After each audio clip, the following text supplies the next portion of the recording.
All right, one of the favorite times of the year for a lot of folks, the Eastern Sierra Tri-County Fair. Hey, it's just around the corner early this year, Thursday, August 30th to Sunday, September 2nd. Tri-County Fair tickets go on sale this Saturday at the Tri-County Fairgrounds office, Sierra Street in Bishop. Going to be another great Eastern Sierra Tri-County Fair. I love the theme, rope, ride, and show your creative side. Labor Day weekend's always fun. There's so many great things. The pie cooking and barbecue contest, the petting zoo.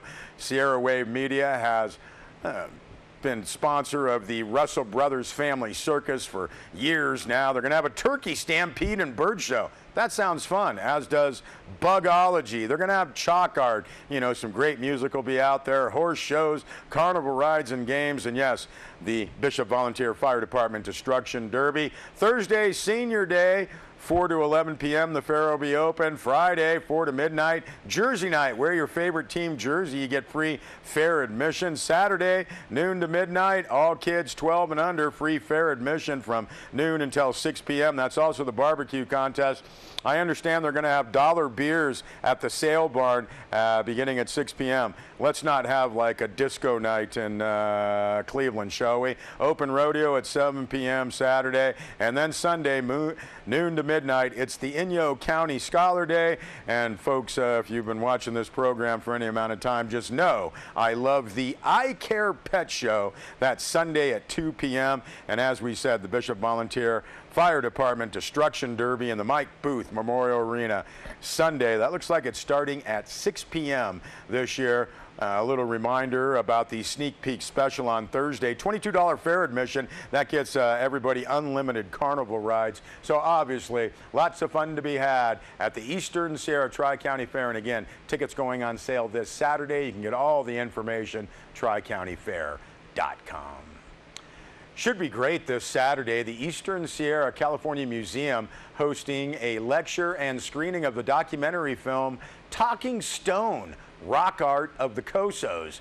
Press release notes the largest concentration of ancient rock art in North America is typically off limits to the general public. About 100,000 examples of rock art are tucked into remote canyons and in scattered, isolated sites on the 1.1 million acre China Lake Naval Weapons Station. Only a limited number of guided tours of the rock art can fit around the top secret military mission of the base. But thanks to recently released documentary film, everyone can now get at least a glimpse of the stunning rock art at China Lake. Now that film, Talking Stone, Rock Art of the Cosos, screened free of charge this Saturday, 6 p.m. Independence, Legion Hall. The filmmaker, California and Great Basin anthropologist and archaeologist Dr. Alan Garfinkel will be on hand to discuss the impressive rock art and the various theories about what the art might have meant to the ancient people who created it. The event is being sponsored by the Eastern California Museum. Now, this film will showcase hundreds of petroglyphs at numerous sites on China Lake. Wide variety of rock art is presented in the film for the audience. The art and other relevant artifacts, many of which are thousands of years old, are also examined and analyzed by a number of experts in the field. Now, before that screening, Dr. Garfinkel will be giving a presentation 1 p.m. at the Eastern California Museum in Independence on the discovery of a bighorn ram skull cap set atop a stacked rock cairn at the Rose Spring site in the Owens Valley. Dr. Garfinkel will describe the character of the discovery, date of the feature, and posit its meaning and function. Full press release posted on our website, sierrawave.net. For more information, contact the museum at 760-878-0258. Well, this is very cool. Our friend and colleague Bill Schneider filed this story for Sierra Wave Media.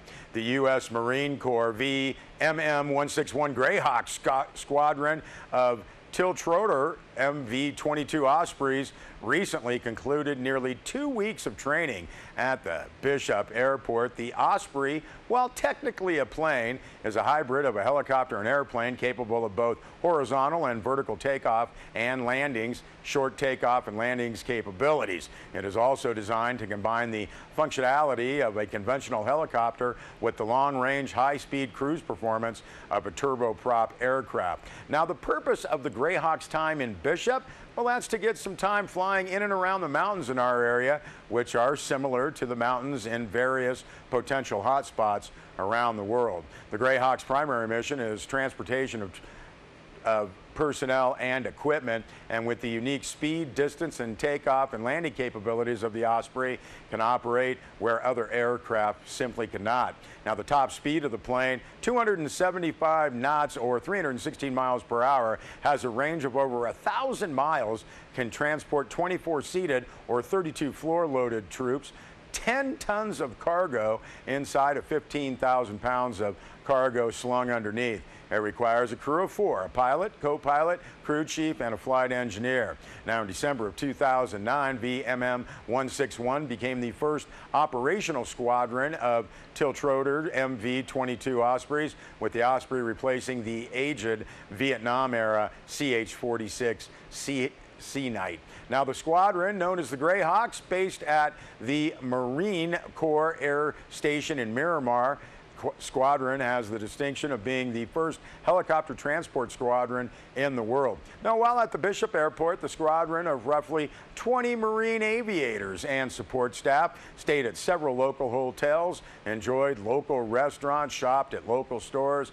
Some are planning on returning to the Bishop area while on leave and enjoying much of the great outdoor recreation we have to offer, this time on foot. Bill Snyder spoke with Bryce Watt.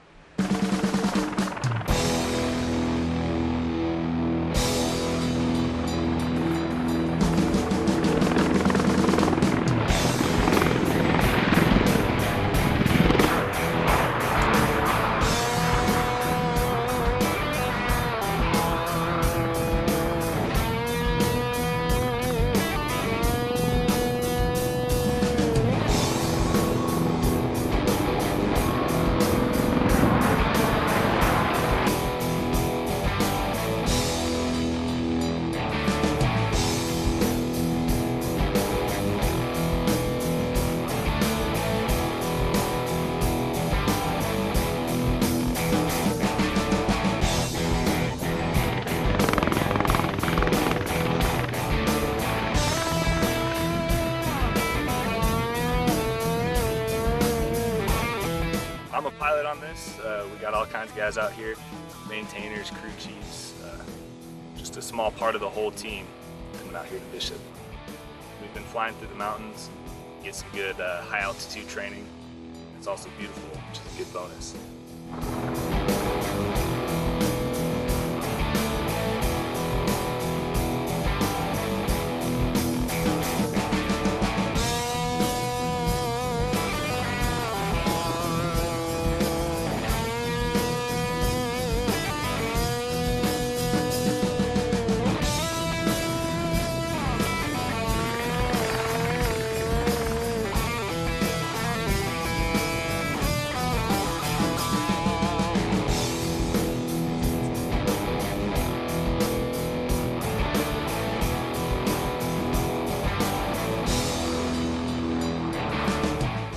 Bishop Airport has been at its present location since 1929, and during World War II was an Army Air Corps flight training base. Bishop Airport has a Department of Defense military fuel contract and provides Jet A fuel for assorted helicopters and fixed-wing aircraft. Now, during the Osprey's recent stay, Bishop Airport employees were kept busy supplying the planes with over 37,500 gallons, equal to just over 13% of the annual sales of jet fuels in just 10 days for Bishop Airport. This according to Ken Babioni, the Bishop Airport manager. He is retired from the U.S. Navy after serving 30 years of active duty and seeing duty from Vietnam to the first Gulf War. The Owens Valley great weather makes Bishop Airport a year-round facility with over 330 days of visual flight rules flying.